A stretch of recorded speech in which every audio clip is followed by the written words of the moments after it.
Bismillahirrahmanirrahim. Assalamualaikum warahmatullahi wabarakatuh dan selamat sejahtera. Okey murid-murid, untuk video ini kita akan belajar untuk subtopik terakhir dan pembelajaran terakhir bagi bab 9 iaitu pelaju dan pecutan. Okey, untuk subtopik 9.2 pecutan. Okey, objektif yang terakhir iaitu 9.2.3 menyelesaikan masalah yang melibatkan pecutan. Baik. Okey, cikgu nak terangkan 3 contoh di sini daripada buku teks. Okey. Baik. Yang pertama, contoh yang pertama. Lisna memecut keretanya 4 km per jam per saat. Okey, bila kita tengok aja unit bagi kilometer per jam per saat, masa ada 2 sini, maksudnya ini adalah pecutan. Okey, ini maksudnya nilai bagi pecutan kereta Lisna semasa memotong sebuah kereta. Jika dia mula memandu dengan kelajuan. Okey, mula memandu. Laju dia adalah 100 km per jam. Maksudnya ini adalah laju awal. Hitung kelajuannya selepas 5 saat. Ini adalah unit bagi masa. Baik, kita tahu formula untuk cari pecutan. Okey. Pecutan sama dengan, yang ini kita dah belajar. Sebelum ni, pecutan sama dengan laju akhir tolakkan laju awal bahagikan dengan masa. Okey. Ini unit bagi, ini adalah rumus bagi pecutan. Baik, macam mana dia boleh dapat kat sini? Jadi dia gunakan rumus ni lah. Okey, kita gunakan pecutan, kita tukarkan dalam unit, kita tukarkan dalam bentuk pecahan. Tadi 4 km per jam per saat, jadi dia tukar 4 km per jam per saat. Per ni operasi bahagilah. Kita tukar dalam bentuk pecahan per saat. Kemudian, soalan dia suruh hitung kelajuan selepas. Maksudnya dia suruh cari laju akhir. Okey. Kelajuan selepas maksudnya dia suruh cari laju akhir. Berapa laju akhir? Sebab tu kita letak sini laju selepas 5 saat. Untuk cari laju akhir dia. Iaitu laju selepas 5 saat. Kita terus buat ayat di sini. Okay, laju akhir tolak laju awal 100 km per jam. Bahagikan dengan masa iaitu 5 saat. Baik, bila kita dah buat susunan sebegini. Okay, kita nak cari laju akhir ataupun laju selepas 5 saat. Okay, yang ini kita buat pendaraban silang. Okay, 4 km per jam per saat ini. Ini 5 saat, kita boleh buat pendaraban silang. Ataupun yang ini operasi bahagi. Ini kan operasi bahagi, tukar ke kanan ni, bahagi, tukar ke kanan. Tukar ke kiri. Kita akan tukarkan jadi operasi darab. Sebab tu dia dapat sini darab 4 km per jam per saat darabkan dengan 5 saat. Okey, kita akan dapat sini 20 km per jam. Selesaikan 4 darab 5, 20. Okey, saat dengan saat ni kita mansuhkan. Jadi 4 darab 5, 20 km per jam sahaja kat sini. Kemudian laju selepas 5 saat tolakkan dengan 100 km per jam. Okey, kita nak laju selepas 5 saat. Operasi tolak, tukar ke kiri. Jadi operasi tambah. Okay, sebab itulah kat sini laju selepas 5 saat sama dengan 20 km per jam ini tambahkan dengan 100 km per jam. Maka kita akan dapat laju selepas 5 saat ataupun laju akhir dia adalah 120 km per jam. Okay. Jadi asasnya kat sini, sebab tu awal belajar kita kena tahu apa rumus bagi pecutan. Kemudian, kalau soalan begini, baru kita tentukan nilai yang ataupun unit yang diberi. Nilai yang diberi ini adalah unit bagi apa. Okey. Kita kena fahamkanlah soalan dia nak apa. Baik, contoh yang kedua.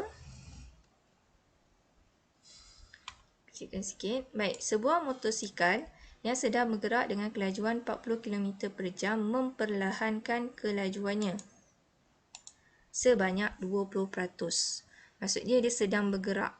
Sedang bergerak maksudnya dia merupakan laju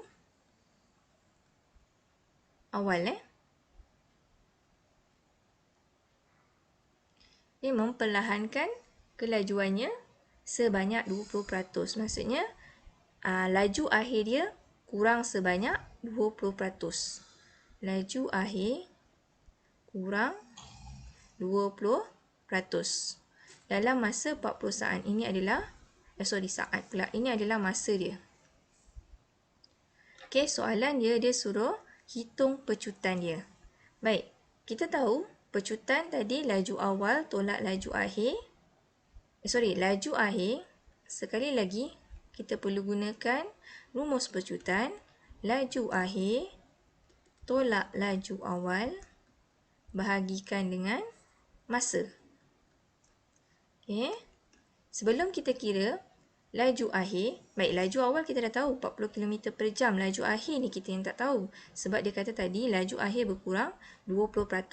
Sebab tu kita kena kira dulu laju selepas 40 saat. Maksudnya laju akhir lah kat sini. Okay, dia kata kurang 20%. Kurang 20%, memperlahan kelajuannya sebanyak 20%. Maksudnya pengurangan kelajuannya daripada 100% tolak 20% jadi 80%. Sebab tu 80% kita darabkan dengan 40 km per jam. Jadi laju akhir dia adalah 32 km per jam. Barulah kita boleh cari pecutan gunakan rumus ini. Okey, laju akhir 32 tadi. Selepas kita dah kira, tolakkan dengan 40 bahagikan dengan 40 saat. Dan kita akan dapat negatif 0.2 km per jam per saat.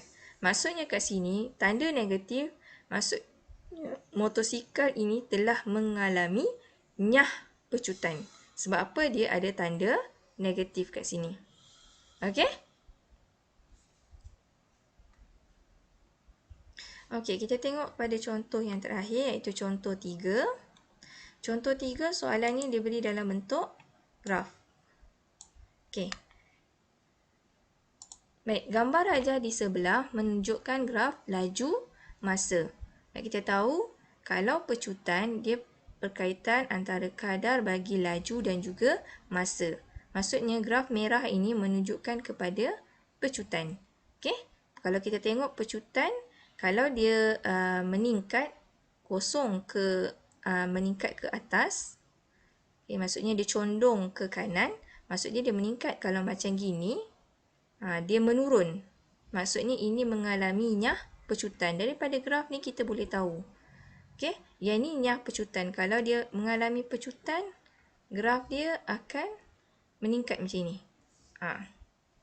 Mula dengan sifar, jika semakin bertambah lah, maksudnya dia mengalami pecutan. Kalau gini, tinggi laju dia tinggi, tiba-tiba pergi kepada rendah. Maksudnya ini mengalami nyah pecutan. Daripada graf kita boleh tahu. Okey, masa dia kita boleh tahu 27, laju dia kita tak tahu. Soalan dia kata pergerakan sebuah lori mainan dalam tempoh 27 saat. Okey, unit masa adalah saat. Nyah pecutan. Baik, dia dah bagi pun. Nyah pecutan bagi lori mainan itu adalah 0.741. Bila disebut nyah pecutan, maksudnya kita kena letak sini tanda negatif 0.741 meter per saat waktu kita kira. Dalam soalan, dalam ayat, memang dia tak bagi tanda negatif, tapi dia dah bagi ayat nyah pecutan. Kalau dia kata nyah pecutan lori mainan itu, okay, ialah 0.741, maksudnya kita kena tambah negatif 0.741 semasa buat pengiraan. Baik, hitung laju dalam meter per saat. Okay, yang ni tadi sama juga. Kita gunakan rumus untuk cari pecutan. Laju akhir tolak laju awal bahagikan dengan masa. Baik, pecutan kita dah tahu dia mengalaminya pecutan, sebab tu kita letak negatif 0.741 meter per saat kuasa 2 ini. Sama dengan, laju akhir dia, ni yang pecutan, maksudnya laju akhir dia akan menjunam sebanyak 0 meter per saat. Ni laju awal V, laju akhir dia 0. Sebab tu kita letak 0 sini. Sebab dia mengalaminya pecutan, dia akan berkurang sampai 0. tolak dengan laju awal, kita nak tahu laju dia berapa, V ini. Sebab tu tolak V. Kita wakilkan dengan pemboleh ubah V. Bahagikan dengan 27 saat. Okey. Lepas tu yang ini operasi bahagi. Bahagi bawa ke kiri, kita tukar jadi operasi darab. Sebab tu dia dapat sini darab. Negatif 0.741 darabkan dengan 27 sama dengan sifar tolak V. Okey. Yang ini V ni kat belakang. Okay, kita tukar tempat tolak V ni. Kita bawa ataupun kita kirakan dulu. Yang ni negatif 0.741 darab 27 ni kita akan dapat negatif 20 meter per saat sama dengan negatif V. Sebab ni dua-dua negatif. Okay, kita masukkan.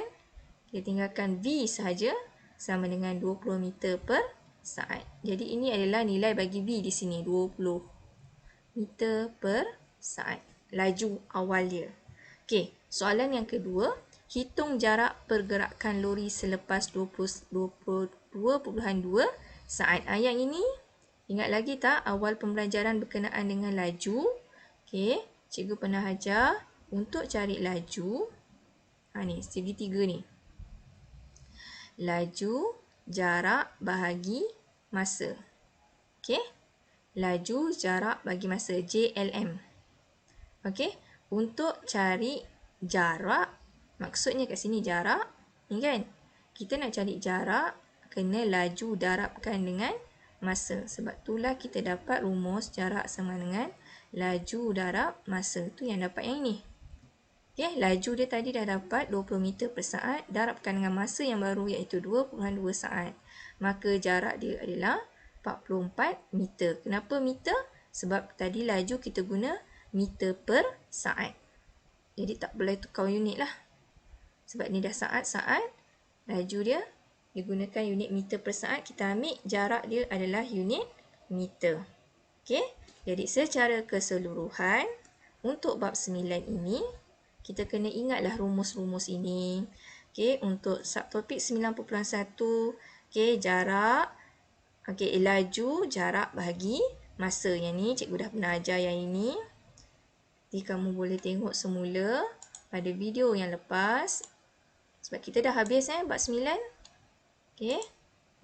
Laju sama dengan jarak bahagi masa. Kemudian kita dah belajar pecutan sama dengan laju akhir tolak laju awal samperkan dengan masa, bahagikan dengan masa. Okey, itu saja, selesai bab 9. Okey, cikgu harap kamu faham untuk kedua-dua subtopik bagi bab 9 yang ini, laju dan pecutan. Okey. Okey, terima kasih semua. Assalamualaikum.